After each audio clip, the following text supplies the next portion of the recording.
G తెలుగులో సరికొత్తగా start అయిన సీరియల్ ఆటో విజయశాంతి. సోమవారం నుండి శుక్రవారం వరకు రాత్రి 9:30 గంటలకు ప్రసారమవుతున్న ఈ సీరియల్ ఇప్పటికే ప్రేక్షకులను ఆకట్టుకుంది అనడంలో సందేహం లేదు. సరికొత్త కథనంతో వచ్చిన ఈ సీరియల్ అందరిని మెప్పించబోతుందనే చెప్పాలి.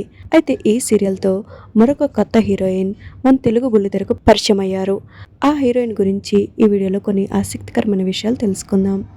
ఈ సీరియల్లో విజయశాంతిగా ఇప్పటికే ప్రేక్షకుల అభిమానాన్ని పొందిన యాక్ట్రెస్ అసలు పేరు వర్షిణి సురేష్. చూడచక్కని అమ్మాయి, చూడ్డానికి తెలుగమ్మాయిలా కనిపించిన తమిళ్ కుట్టి. పుట్టింది పెరిగింది అంతా తమిళనాడులోనే. గ్రాడ్యుయేషన్ పూర్తి చేసిన ఆమె మొదట యాక్టింగ్ వైపు రాలేదు. ముందుగా ఆమె పోయమ్స్ రాసేదట. ఆథర్గా ఒక బుక్ని కూడా రిలీజ్ చేసినట్టు, అది మంచి సక్సెస్ రావడం, అలాగే వర్షిణి గారి లుక్స్ బాగోవడంతో చాలామంది ఆమెను యాక్టింగ్ వైపు వెళ్ళమని సజెషన్ ఇచ్చారట. అలా రీల్స్ చేయడం, ఆ తర్వాత మోడల్గా కొన్ని బ్రాండ్స్ని ప్రమోట్ చేసిన ఆమెకు మొదటిగా నీన్ నాన్ కాదల్ అనే సీరియల్లో ఛాన్స్ వచ్చినట్టుగా తెలుస్తుంది. ఈ సీరియల్ మా టీవీలో ప్రసారమైన నువ్వు నేను ప్రేమకి రీమేక్గా తెలుస్తుంది. ఆ తర్వాత మగలే ఎన్ మారు మగలే అనే సీరియల్లో నటించారు. ప్రస్తుతం ఆమె ఆటో విజయశాంతి సీరియల్తో మన తెలుగు బుల్లితెరకు పరిచయం అయ్యారు.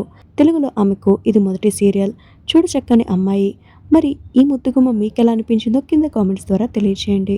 ఈ వీడియోపై మీ అభిప్రాయాన్ని కామెంట్స్లో చెప్పేయండి. ఈ వీడియో మీకు నచ్చితే లైక్ చేయండి, షేర్ చేయండి, కామెంట్ చేయండి. Thanks for watching.